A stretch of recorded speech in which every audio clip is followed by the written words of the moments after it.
Assalamualaikum warahmatullahi wabarakatuh. Halo pemirsa, apa kabar Anda hari ini? Kembali lagi di UMN Channel Reaching Out to Public bersama saya Nazira Anindi. Kami akan memberikan sejumlah informasi yang menarik untuk Anda. Inilah UMN News.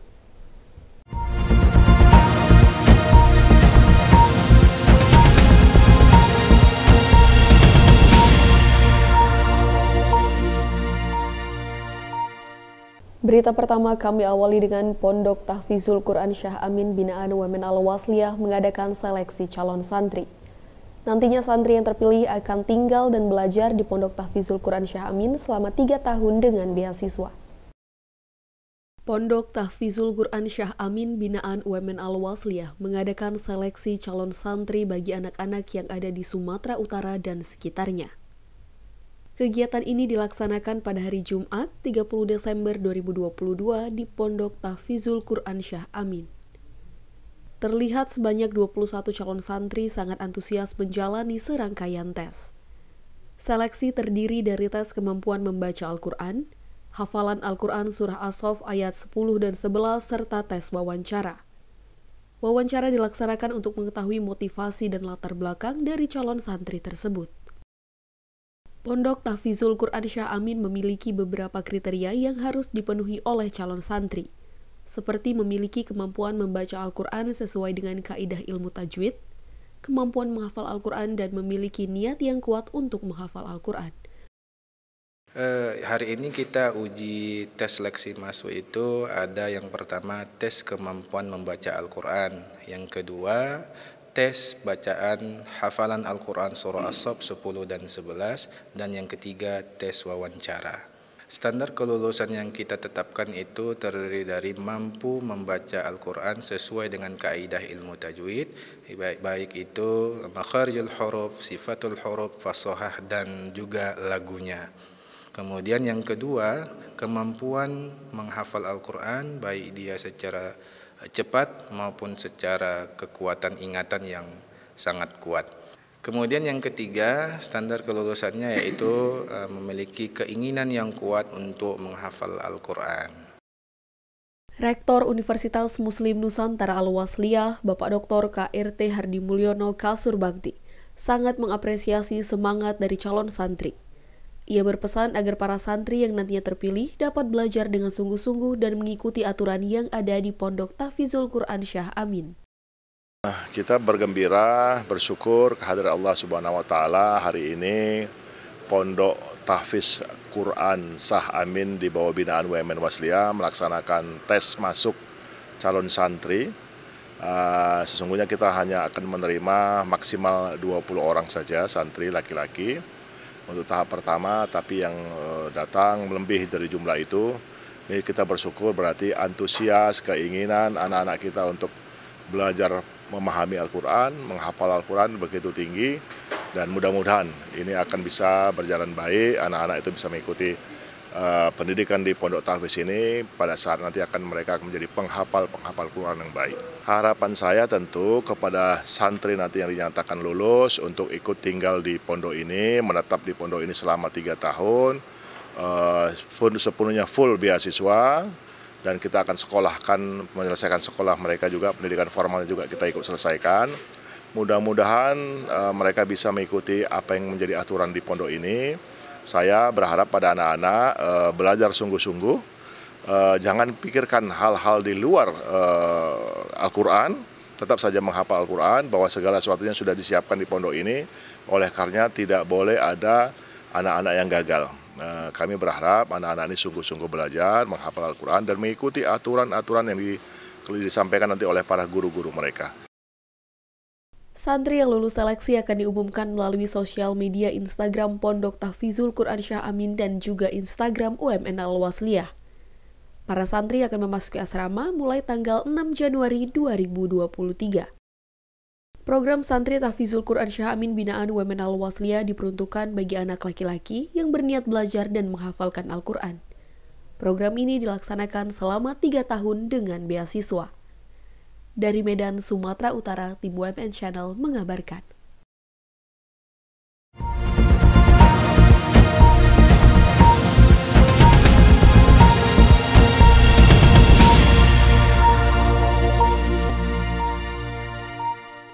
Selanjutnya, Biro Administrasi Kemahasiswaan Women Al-Wasliyah mengadakan pelatihan khutbah Jumat bagi fungsionaris di lingkungan Women Al-Wasliyah. Kegiatan ini diadakan agar seluruh fungsionaris laki-laki dapat menjadi khatib salat Jumat.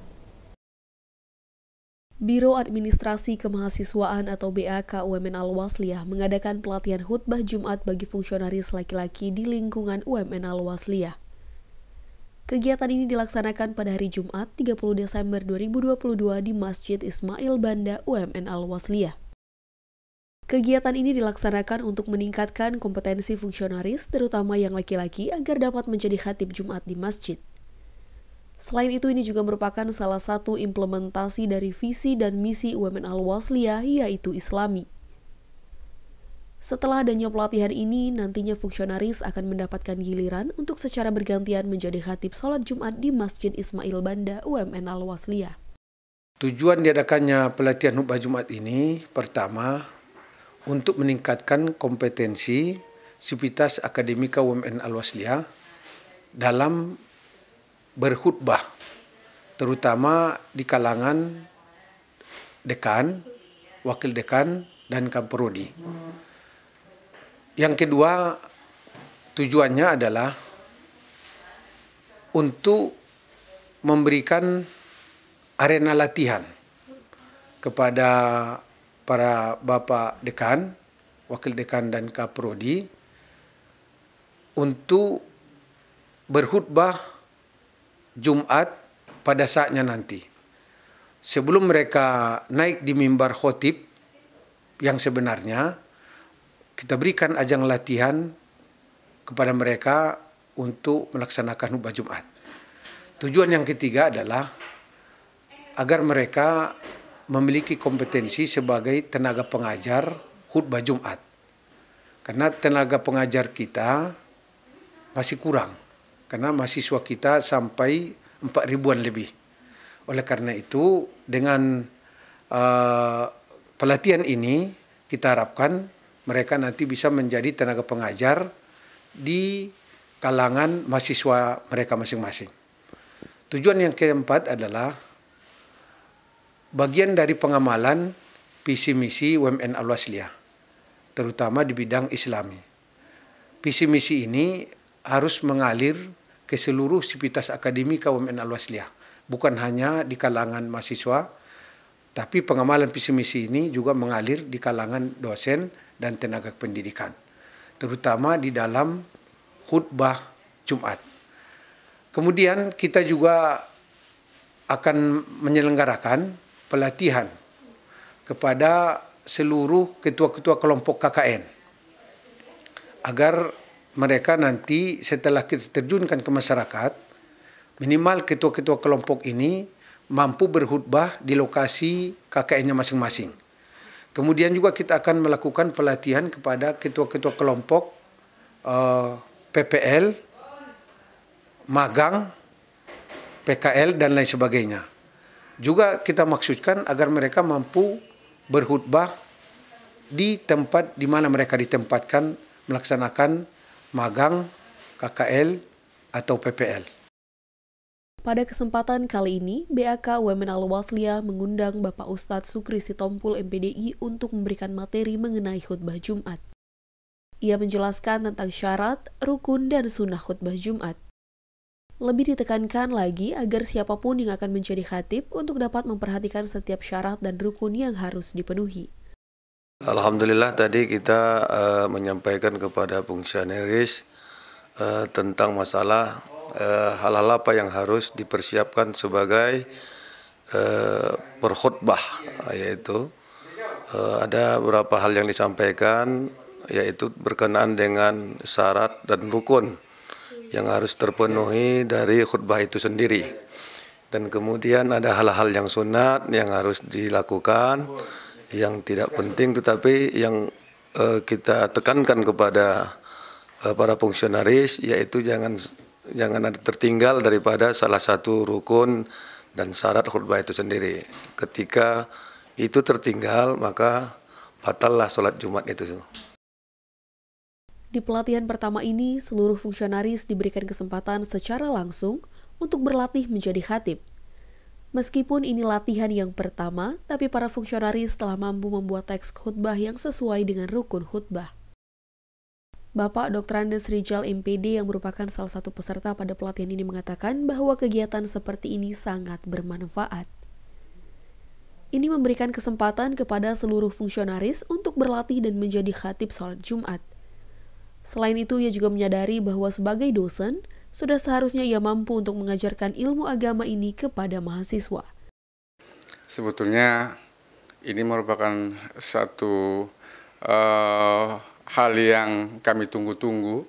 Kenapa? Karena dengan pelatihan ini memungkinkan kita untuk bisa menjadi khatib gitu kan. Dan ini memang suatu hal yang sangat bagus, apalagi seorang dosen itu memang harus bisa bukan hanya mengajar di kelas, tapi juga melaksanakan kegiatan agama seperti di masjid-masjid, memberikan khutbah, kemudian memberikan pelatihan-pelatihan kepada anak-anak remaja dan lain sebagainya. Ini suatu hal yang sangat positif dan saya pribadi sangat senang dengan kegiatan ini karena ini merupakan satu hal yang sangat bagus yang membuat kita untuk bisa lebih banyak belajar, banyak mendalami tentang ayat-ayat Quran, tentang agama dan lain sebagainya. Ya mungkin kita akan mempersiapkan diri dengan lebih bagus, karena tadi masih pertama, tentunya masih banyak hal-hal yang seperti kaku gitu ya. Jadi mungkin harapan kita yang kedua ini bisa lebih bagus nanti, sehingga nanti bisa lebih cepat kita menerapkan ilmu ini sebagai khatib di masjid, utamanya di masjid kita dulu, baru nanti tempat-tempat yang lain. Selain fungsionaris, nantinya pelatihan ini juga akan diperuntukkan bagi dosen dan tenaga kependidikan di lingkungan UMN Al-Wasliyah. Dari UMN Al-Wasliyah, Nazira Anindi Rifki Kusuma, UMN Channel mengabarkan.